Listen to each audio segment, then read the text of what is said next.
মেক্সিকোর সেনাবাহিনী শীর্ষ এক মাদক সম্রাটকে হত্যা করার পর দেশটির কিছু এলাকায় সহিংসতা, সড়ক অবরোধ এবং ফ্লাইট বাতিলের ঘটনা ঘটেছে। এই পরিস্থিতিতে রবিবার মার্কিন পররাষ্ট্র দপ্তরের পক্ষ থেকে মেক্সিকোতে অবস্থানরত মার্কিন নাগরিকদের নিরাপদ স্থানে অবস্থান করতে বলা হয়েছে। মার্কিন কনসুলার অ্যাফেয়ার্স বিভাগ সামাজিক যোগাযোগ মাধ্যম এক্সে এক বিবৃতিতে জানিয়েছে, মেক্সিকোর অনেক এলাকায় চলমান ব্যাপক নিরাপত্তা অভিযান এবং সংশ্লিষ্ট সড়ক অবরোধ এবং অপরাধমূলক কার্যকলাপের কারণে দেশটিতে পরিস্থিতি অস্থির রয়েছে।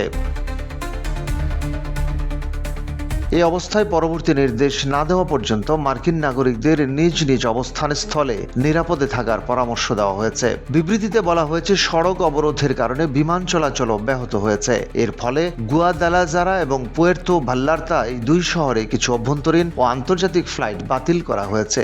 মেক্সিকান সেনাবাহিনীর এক বিবৃতিতে জানানো হয়েছে, জালিস্কো নিউ জেনারেশন কার্টেলের 59 বছর বয়সী নেতা নেমেসিও গুসে গুয়েরা তাপালোপা শহরে সেনাদের সঙ্গে বন্দুকযুদ্ধে আহত হয়। পরে তাকে বিমানযোগে মেক্সিকো সিটিতে নেওয়ার সময় তার মৃত্যু হয়।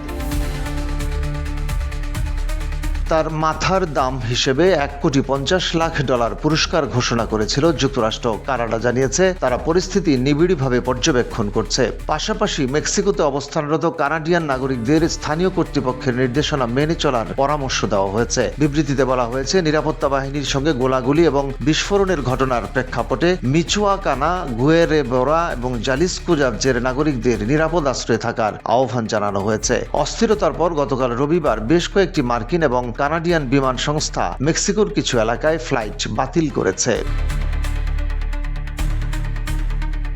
মার্কিন বিমান সংস্থা ইউনাইটেড আমেরিকান, সাউথওয়েস্ট এবং আলাস্কা, সেই সাথে কানাডিয়ান বিমান সংস্থা এয়ার কানাডা এবং ওয়েস্টজেট, সানউইং, পুয়ের্তো ভাল্লার্তা, গুয়াদালাজারা এবং মানজালিনোতে ফ্লাইট বাতিলের ঘোষণা দিয়েছে। বেশ কয়েকটি বিমান সংস্থা জানিয়েছে, কয়েকটি বিমান মেক্সিকোর উদ্দেশ্যে রওনা দেওয়ার পর মাঝপথ থেকেই ফিরে যেতে বাধ্য হয়েছে।